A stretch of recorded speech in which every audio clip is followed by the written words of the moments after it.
How has adversity in your last fight helped you grow as a man and as a fighter? Suffering your first defeat. Just stay mentally strong, stay mentally locked in, and like you said, there's been other things outside of boxing that could have deterred me or turned me away from wanting to continue on, and my boxing career. So one bad night of boxing is not going to, or one night of coming up short, that's not going to deter me or discourage me or hurt my confidence. I'm as confident as ever. I'm as determined as ever. I'm hungry. I'm motivated. We had a great camp, and I'm just ready to get in the fight. Right. Do you feel more hunger now after that fight, or as a fighter?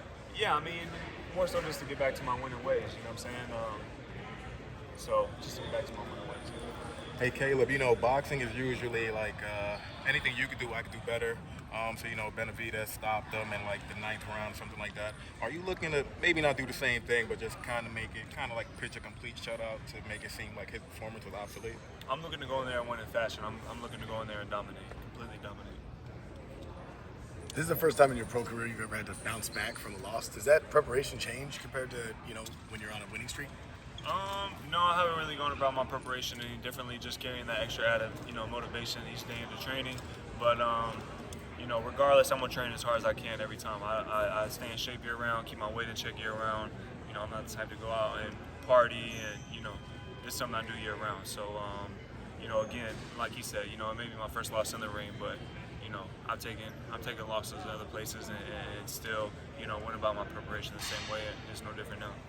Saquon Jones, the boxing voice. You're coming off a loss, as they said too, but you're also fighting in New York. Any added pressure with the venue? This should be your first time in New York.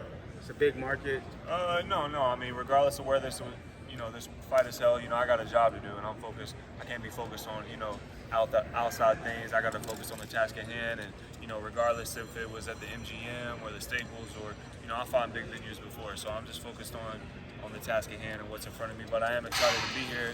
I'm excited to fight in front of my New York fans. I'm excited to fight at the Barclays, and I'm excited to be on Fox. Regardless if anybody likes you or not, people always say, you're a really great boxer, but, the one knock on you, quote unquote, be, you don't really have that much power or anything like that. Are you looking to kind of shut people up a little bit, probably be a little more aggressive as opposed to just completely backing on the back foot? Well, it's funny because, people say that that I may not hit hard, but in most all of my fights, you find people getting to the point where they're just standing there looking at me. And if I don't hit hard, why not keep charging for it, cutting off the ring, doing what you're supposed to do? So, it's easy to say that you don't hit hard until you get in there and the bell rings. And then even someone like Jose Uskotsky, how many times he had been dropped in his career? He got dropped by Max Korobov one time, but other than that, I'm the only person to put it down. So twice. And yeah, exactly. So it's easy to say I don't hit hard, then the bell rings, and then a couple rounds in, they're just standing there looking at me, not throwing punches no more. So. Caleb, Marcus Hayes, Fight Hub TV. Caleb, I wanted to ask you, we've seen social media clips from back in the day of people doubting you having fights in the streets, just kind of having to set people straight for underestimating who you are as a person. Does this situation and the things that have been said remind you of any of those days? Yeah, I'd say so, but when the bell rings, he'll find out for sure. So it's easy to talk about it, but I can show you better, I can tell you. So when the bell rings, all this yip-yap that he's got going on, we're going to put that to a stop. And another point, Caleb, we've seen in social media and in person in your workout in Las Vegas, you sitting down on your punches. Is that kind of the Breadman effect? Well, I don't think you can go from people saying that you have no power, like he mentioned, to all of a sudden having a bunch of power in one camp. That's something that's always been there, but we have made a few tweaks in certain departments. And Birdman, he's a great coach. Like I've said numerous times, him and my dad work seamlessly together. There's great chemistry, and we got some things put together, and I'm excited to show y'all. Champ, with you becoming a big pay-per-view star, do you have any intention of bringing the show back home, maybe in that big football stadium? That's something that I would love to do in the future, or take it back to the Bridgestone like I've already done. We had about 10,000 people in there the first time, so that's something I'd like to do in the future. But right now, I'm at the Barclays Center, and I'm happy to be here, and I'm focused on the fight in front of me. Well, Caleb, the arena should be empty around like January since you guys won't make the playoffs. Should be empty. All right, that's interview.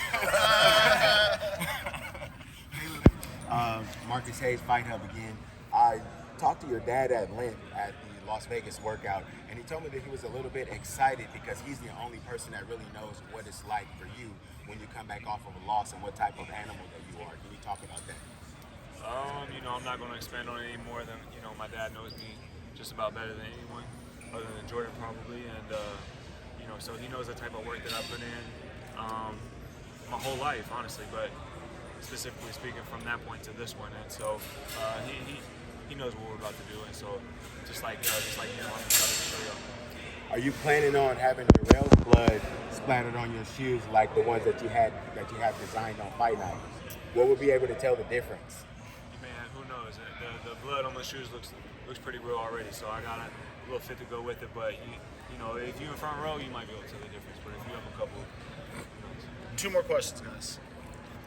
He talked earlier about that social media clip of you, different ones of you fighting in the streets. There's that one famous one that gets passed around every time when you're about to fight. I've never heard you speak on that. Can you tell any memories you have from that when you were fighting the guy and he pulled out a knife? And it gets passed around every time you have a fight night. Yeah, just someone who thought that they was going to chastise me and it didn't work out for him. So that's a long story short. And then he was getting spanked in front of everybody. He pulled out a knife. And so I knew at that point it was time to get up out of there. Caleb, we have there's a college football game, Tennessee and Alabama. We have 2 fighters, one from Alabama, one from Tennessee. You got a prediction on that game? UT Balls, go UT, baby. Come on, man. We're 5-0 right now. Out of New York. My best friend Dirrell, and he's from Birmingham, Alabama. So we always bicker back and forth. Alabama's got a great football team, but UT they got a solid team so far this year. So I'll be looking forward to it. Awesome. Thanks, Kate. Thank you, guys. I hurt all the girls that I fight, but I will come out victorious. Clock ticking till I become the undisputed middleweight champion of the world. This is another moment that my hand will be risen. I've fully prepared myself for a war.